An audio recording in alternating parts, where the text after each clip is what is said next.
When I opened my eyes, the first thing I saw was a beautiful young woman standing right in front of me, staring at me with a mixture of curiosity and concern.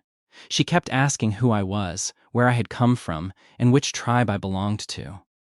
At first, I honestly thought this was some kind of elaborate cosplay event. I had gone to a convention earlier that day, so seeing people dressed like ancient tribesmen didn't seem strange at all. But the moment I looked up and saw a massive flying monster soaring across the sky, every bit of hope disappeared. My heart nearly stopped. There was no convention. There were no cameras. Somehow, I had actually been transported into another world. Before I could even process what had happened, the young woman grabbed my wrist and started running through the forest at an unbelievable speed. She believed I had been exiled from my tribe and insisted that I wouldn't survive the night if I stayed behind. I could barely keep my balance while she sprinted across cliffs, rivers, and rocky hills. Sometimes she even threw me over obstacles without warning. I was terrified the entire time, screaming louder than any beast in the forest, while she looked completely unfazed. At that moment, surviving the run felt harder than surviving the monsters chasing us. Unknown to me, while I was desperately trying not to die, another crisis was unfolding inside the Red Earth tribe. Their old spirit hand, the guardian who had protected the tribe for decades, was already on his deathbed after being gravely injured while defending his people. Taking advantage of his condition, the ambitious chief of the Mad Wolves tribe arrived to claim Red Earth's territory. He confidently declared that once the old spirit hand died, no one in the tribe would be recognized by the ancestral totem, leaving them completely defenseless. The old leader refused to surrender, insisting that as long as he still breathed, the Mad Wolves would never take his homeland. Although the enemy left for the time being, everyone knew it was only a matter of time before they returned. As the old spirit hand took his final breaths, he released the tribe's sacred totem mark, hoping it would recognize a worthy successor from among his own people. Every warrior stood silently, praying that someone would inherit the responsibility of protecting the tribe. But the glowing mark floated through the crowd without choosing anyone. One after another, every hopeful warrior was rejected. Despair spread across everyone's faces because without a new spirit hand, the tribe would soon be destroyed. That was exactly when I stumbled into the village behind the young woman who had rescued me. The instant I crossed the tribe's entrance, the glowing totem suddenly changed direction and shot straight into my body. For a few seconds, the entire village froze. Nobody could believe what they had just witnessed. Out of everyone in the tribe, the sacred mark had chosen a complete outsider. Even the dying spirit hand smiled weakly before using his last remaining strength to declare that I was Red Earth's new spirit hand. Moments later, he closed his eyes forever, leaving the future of the entire tribe resting on my shoulders before I even understood where I was. When I woke up again, another cheerful young woman was sitting beside my bed. She introduced herself as Firework and happily called me Spirit Hand, as if it were the most natural thing in the world. I was completely confused. I asked where I was, who she was, and what this spirit hand title even meant. She explained that I was now the leader chosen by their ancestral totem, and that everyone in the tribe would follow me from now on. An elderly advisor then told me something even stranger. Since the totem had accepted me, I could now understand the tribe's language perfectly. I couldn't explain it, but he was right. Somehow, every word they spoke suddenly made complete sense. Before I could ask anything else, my stomach growled so loudly that everyone turned to look at me. Embarrassed, I admitted I was starving. Firework quickly handed me a large piece of meat with a smile, but the moment I looked at it, I froze. It was completely raw. I asked if this was some kind of joke, but everyone looked confused instead. They explained that ever since the previous spirit hand had been injured, nobody had been able to maintain the sacred fire, so the entire tribe had been forced to survive on raw meat. I suddenly realized these people weren't primitive because they wanted to be.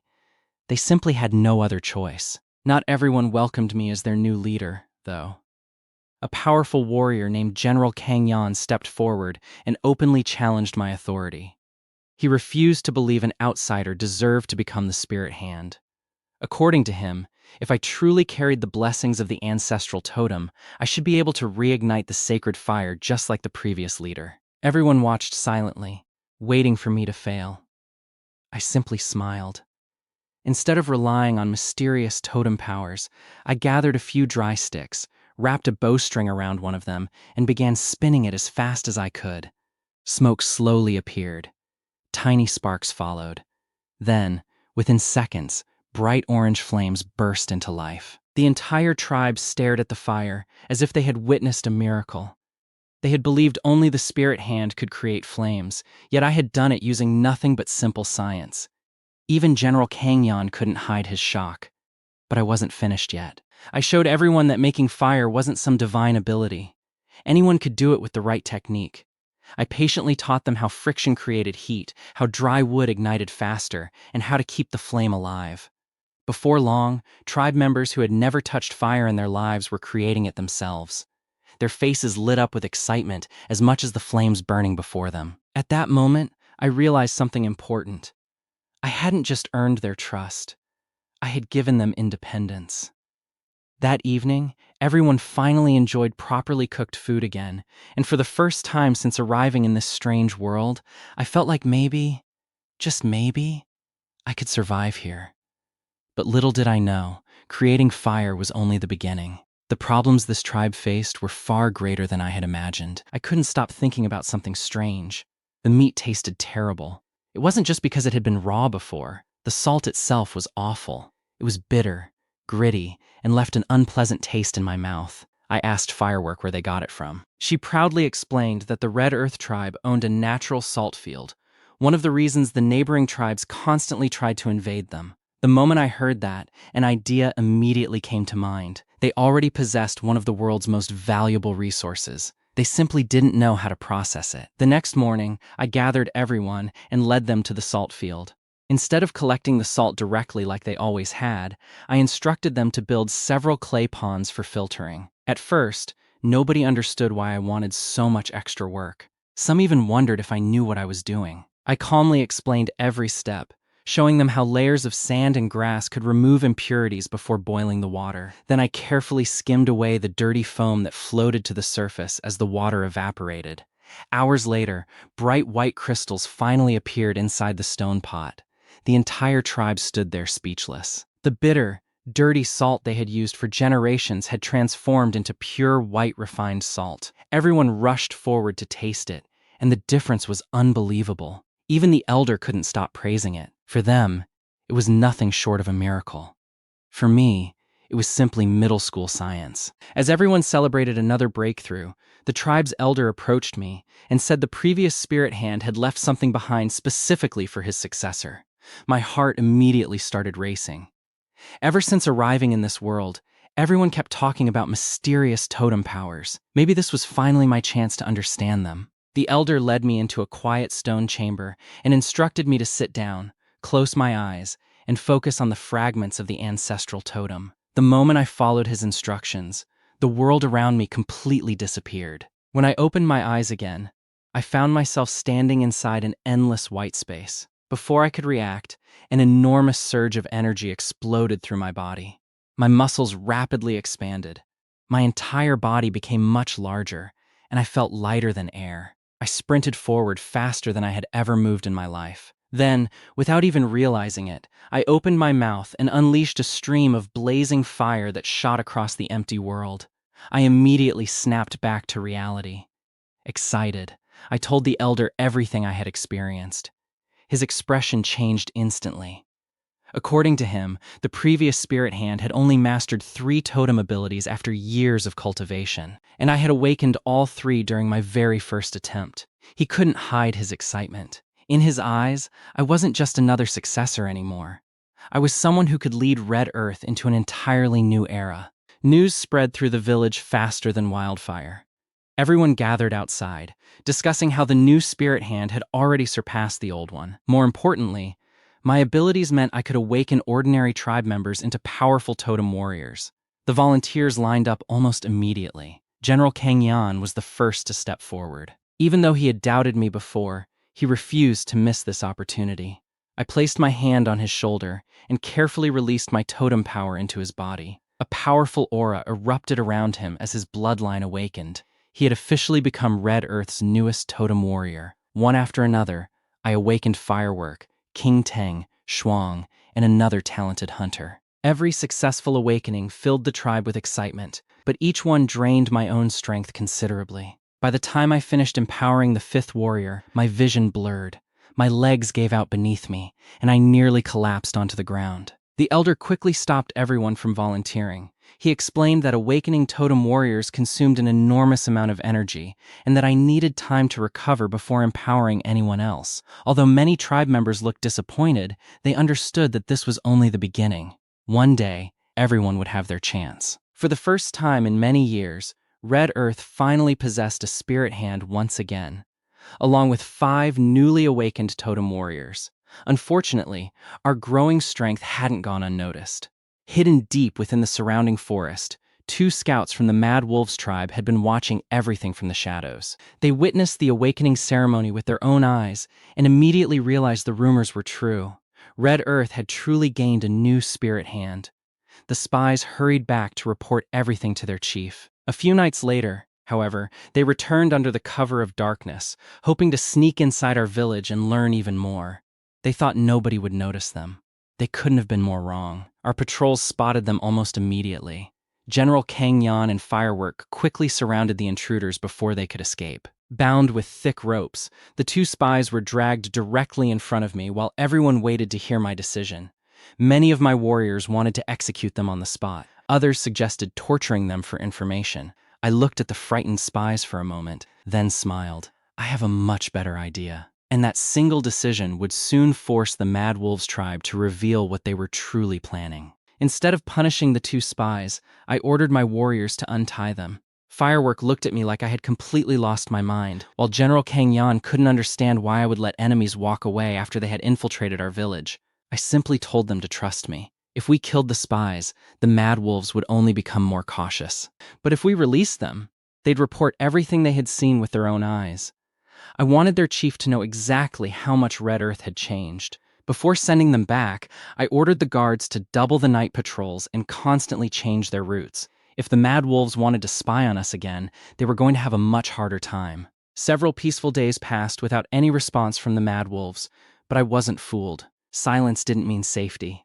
Just as I expected, disaster struck from another direction. Several warriors rushed back, carrying a badly injured hunter. Blood covered his entire body, and deep bite marks were carved into his shoulder. Firework explained that while hunting, they had been attacked by a massive tiger beast. They barely escaped with their lives. Without wasting another second, I began treating his wounds. I used my newly awakened healing ability, but I quickly realized it wasn't enough. The infection from the beast's filthy teeth had already begun spreading.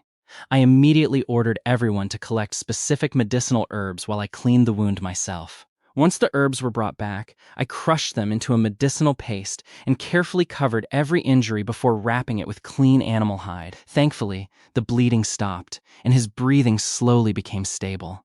Everyone watched in amazement. To them, healing like this was almost impossible, but I wasn't satisfied. As soon as the injured hunter was safe, I asked General Kang Yan to lead me to the place where the tiger had attacked. The forest grew quieter with every step we took. Suddenly, a massive white tiger emerged from the trees. Its glowing eyes locked directly onto me. The beast let out an earth-shaking roar, trying to intimidate us. I couldn't help smiling. "Your breath seriously stinks." The tiger lunged at me with terrifying speed. Instead of panicking, I activated my totem powers.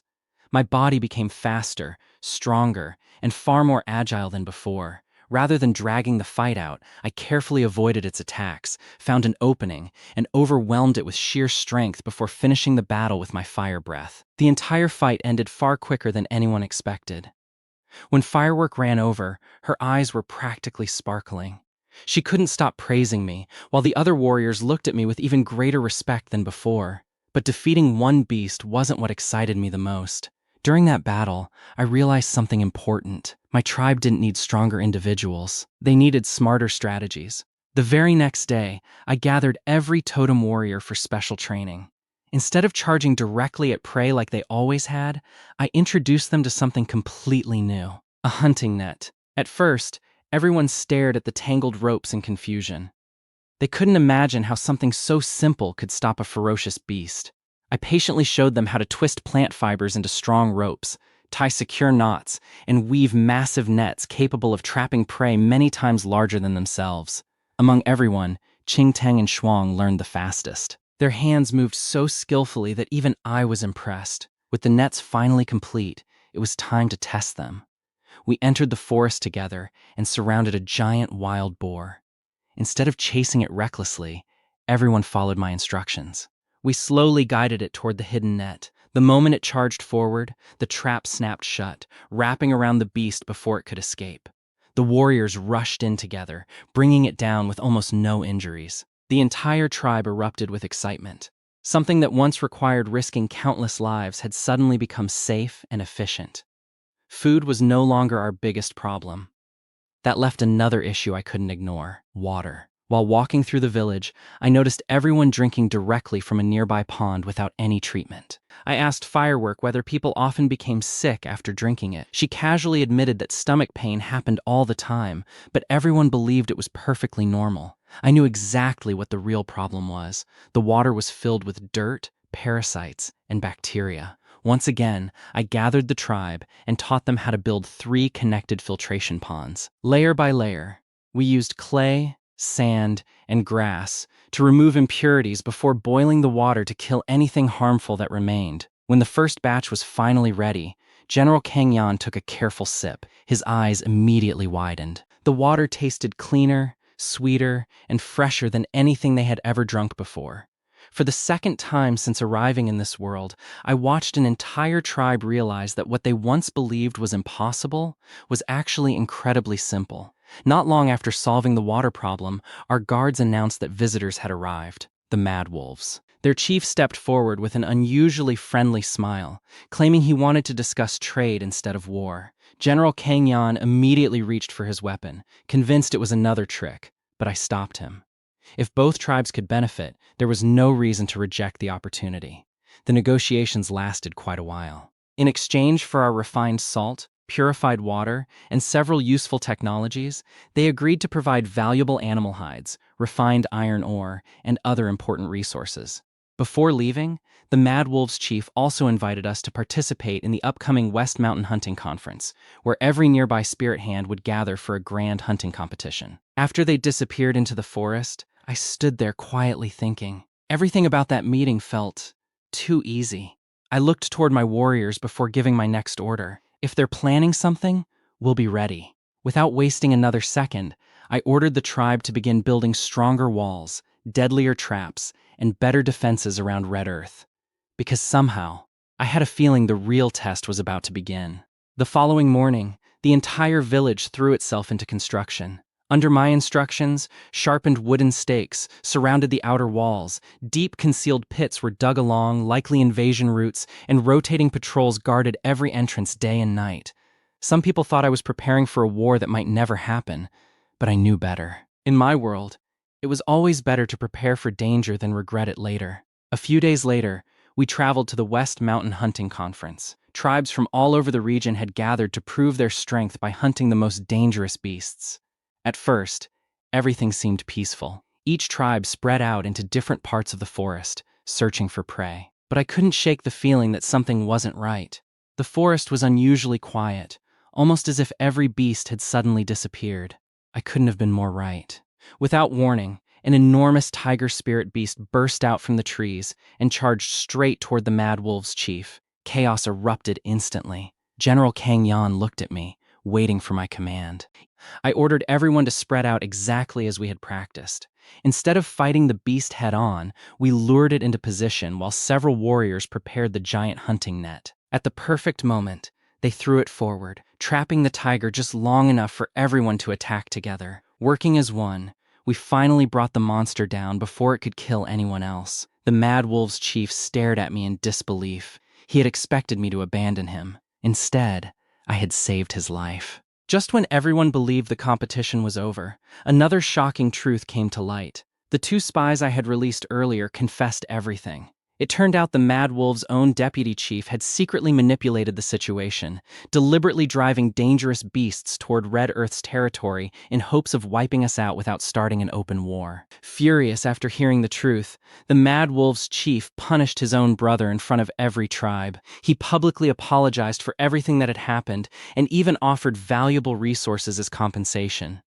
At that moment, years of hostility between our tribes finally began to disappear. After returning home, I once again entered the spiritual world to train my totem abilities. This time, I managed to awaken two completely new powers, making me even stronger than before. Elder Tuya could barely contain his excitement, but instead of talking about cultivation, he suddenly started bringing up something much more embarrassing: marriage. According to him, every great spirit hand needed a spirit mother to continue the bloodline and produce future leaders. Before I even realized what was happening, women from all over the tribe started giving me strange looks whenever I walked by. Firework became unusually shy. Qingteng smiled every time we met, and the elder kept arranging coincidental meetings that were obviously anything but accidental. Rather than dealing with that disaster, I spent the next several days finding every excuse possible to stay busy. Instead of thinking about marriage, I focused on making sure the tribe would never face starvation again.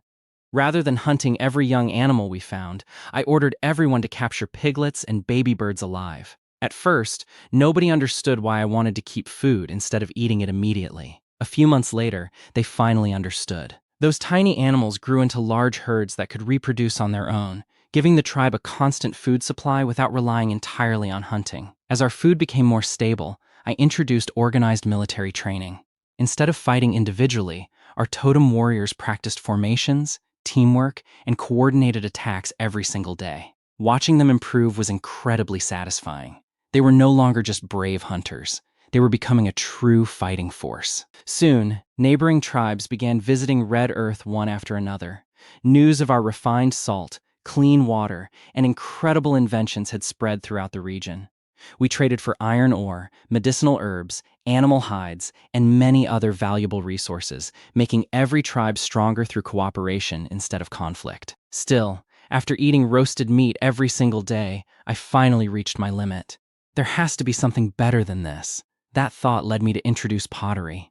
The first few attempts were complete disasters. Everyone started wondering if my strange ideas had finally failed. But after adjusting the clay mixture and controlling the heat more carefully, we finally succeeded. The first pot of hot meat soup slowly bubbled over the fire. The delicious smell spread throughout the entire village. People gathered around with wide eyes as they tasted soup for the very first time in their lives. Some couldn't stop smiling, while others immediately asked for another bowl. It wasn't just better food. It completely changed the way the tribe cooked forever. Before long, winter began approaching. Wild beasts grew more aggressive as food became scarce, but thanks to our walls, spike traps, and patrols, almost every attack ended before the animals even reached the village. At the same time, I ordered everyone to stockpile food, firewood, medicine, clothing, and weapons. Some of the elders quietly suggested they should sacrifice themselves during winter so the younger people would have more food. I refused immediately. Nobody was being left behind.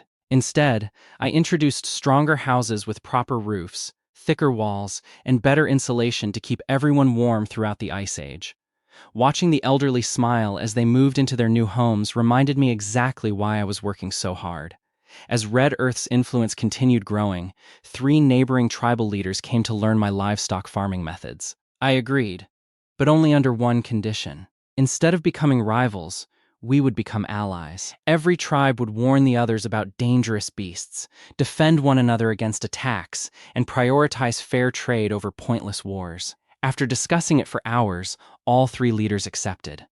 For the first time, several tribes united under a common agreement instead of fighting over territory. Not long afterward, traders brought us fresh fish from distant rivers. The moment I saw them, another opportunity appeared. I taught everyone how to catch fish efficiently, preserve them with salt, produce fish oil for lamps, and even turn fish bones into useful materials. Once again, nothing was wasted. As trade expanded, I proposed my biggest project yet: a permanent marketplace. Together with our allies, we built Red River Valley, the very first trading city where tribes could safely exchange goods without fear of violence. We established trading rules, security patrols, temporary housing, and strict laws protecting every visitor. Before long, merchants from every direction filled the valley, turning it into the center of the entire region. Before winter fully arrived, I performed one final awakening ceremony, increasing our number of totem warriors to nearly 30. Looking across the village, I could hardly believe how much everything had changed. When I first arrived, Red Earth had been on the verge of destruction. Now, it had become one of the strongest tribes in the region. Just when I thought we could finally enjoy a peaceful winter, something happened far beyond my sight. Unknown to me, a powerful tribe known as the Xuan Shui tribe realized the Red Earth tribe had survived against all odds. Believing our sacred totem was connected to an ancient secret, they immediately dispatched an elite rescue force to investigate. Whatever they were planning, it was far bigger than a simple tribal conflict. Back in Red River Valley, I finished inspecting our food supplies, medicine, fuel, and defenses one last time.